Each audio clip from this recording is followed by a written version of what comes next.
These windshield bars. This one's fine. This one, check this out.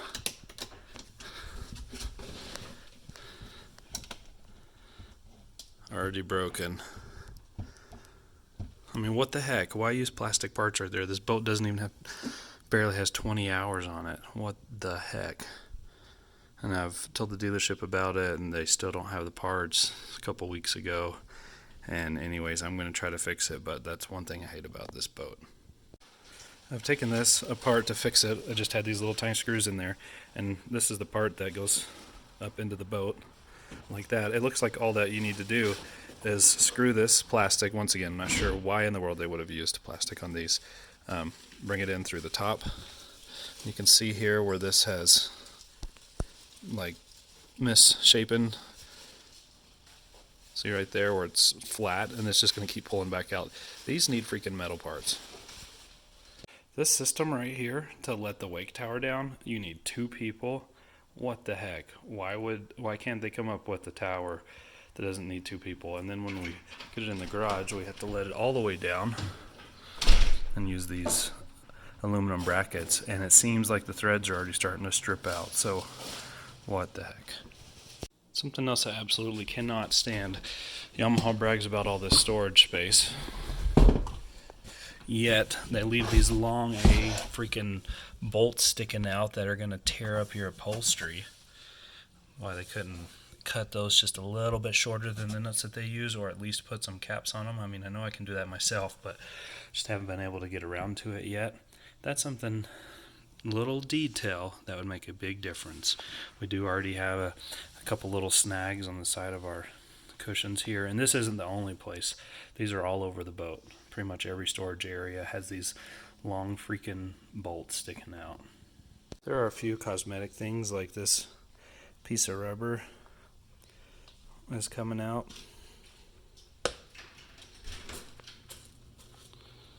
Pushed it back in there, it doesn't stay. I'm not sure what's going on here, but there's definitely a chip in the fiberglass right there.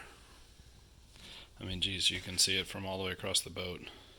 I know this is getting a little nitpicky, but this carpet was stretched even when we first picked up the boat. This bow roller scratching the crap out of my gel coat. Everybody online says I need to replace this, and I just haven't been able to do it yet, but it is scratching my boat. I mean, why in the heck would they put that on there knowing that it's going to do that? At the dealership, when I asked them about it, they said, oh, you can just get a metal plate to put on here.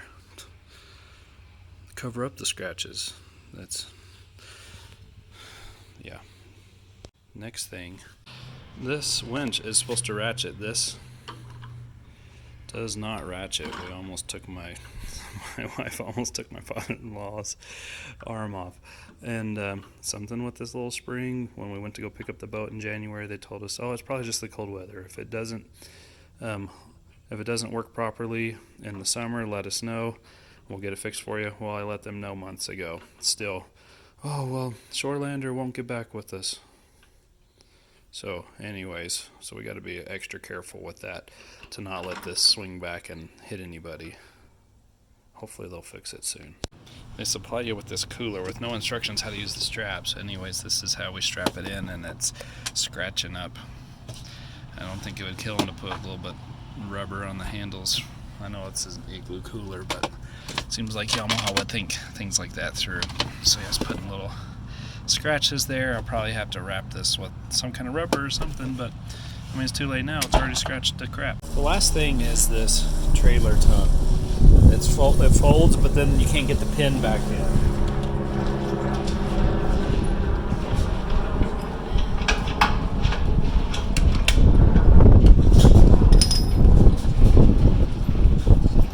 It's nice and loose whenever you first unhook the boat.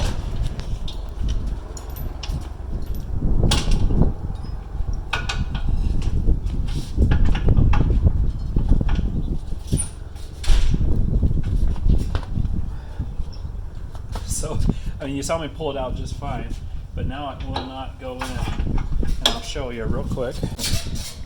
I've got the top lined up, but the bottom is not lined up. And I complained to the dealer about that, and he said, oh, that's normal.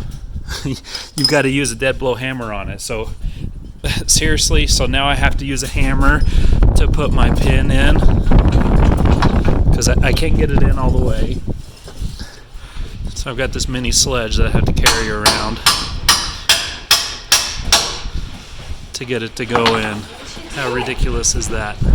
So I can only freely take the pin out after we've been driving for a while. So there we go. Alright, so maybe what I have to do, I get this in there.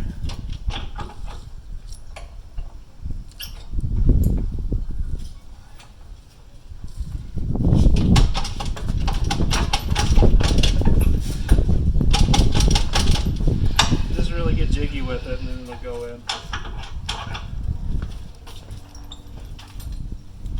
So for the most part, I love our boat, but those are the things that I cannot stand and wish were different. Peace.